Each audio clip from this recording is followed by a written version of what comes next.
to bob up and down in the middle of the street, which looks like a river. Under the width it was in South Florida. And it's only Wednesday night. And we're seeing no signs of this letting up at all. As it pounds us with the rain, you can see the floodwaters continue to rise at the intersection of Diplomat and Atlantic here in Hallandale in the town. We're live in Hallandale Beach tonight. Sheldon Fox, 7 News Night. 18 cars I just counted are stalled out. And the bad weather didn't just affect this area or this street. Other parts of Broward were also affected. Horizontal and heavy rain in Fort Lauderdale along State Road 84, adding to the beating Broward County received late Wednesday night. And severe flooding left that area soaked, soggy, and underwater. Also in Fort Lauderdale, the rain caused the street to look more like a river near Southwest 20th Street and 4th Avenue, leaving some cars stalled, stuck, and their drivers stranded, while others dared to drive through it. Even this F on I-95 and Griffin Road, visibility from this view showed the gray and gloomy sky, and bumper to bumper. It was a whiteout along this stretch of 595, but the washout wasn't just here. Fort Lauderdale section of 17th Street between Andrews Avenue and Southwest 4th Avenue due to impassable conditions.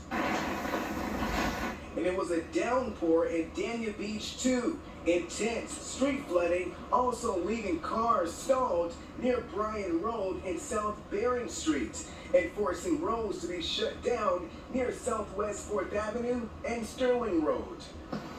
And a similar situation in Hollywood near North 46th Avenue and St. Andrew Street.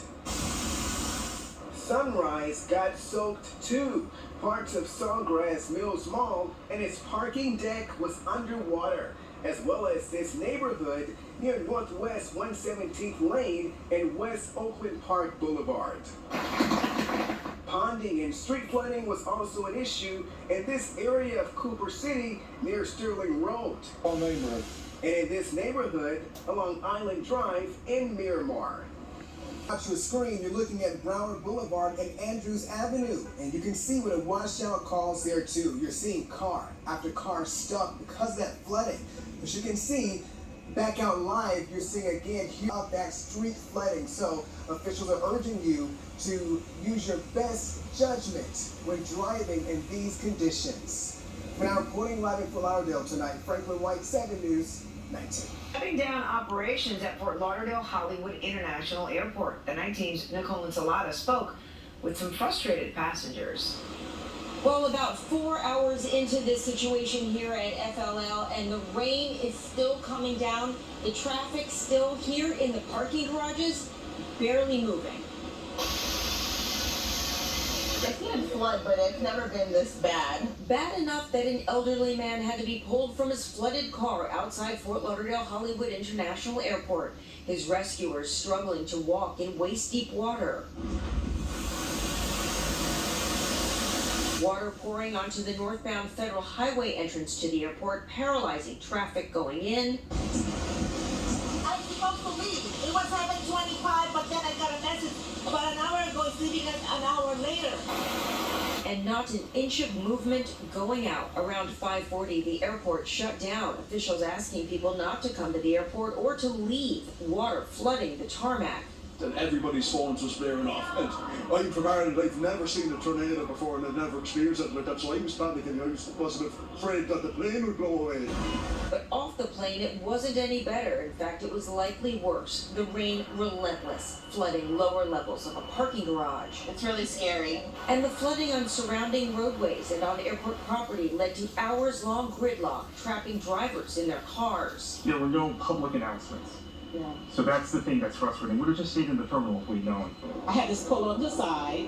Streets were flooded everywhere. Mark Barber was trying to get to a friend's mother in her flooded home. Everywhere was flooded out, every which way to go down 84. So I thought I could swing through the airport, but I'm stuck here. Outside in traffic, it's just a waiting game, waiting for the rain to end. But I'm going to be here for 2 weeks, so I will have time to enjoy my family. Now, we have seen some frustration with FL.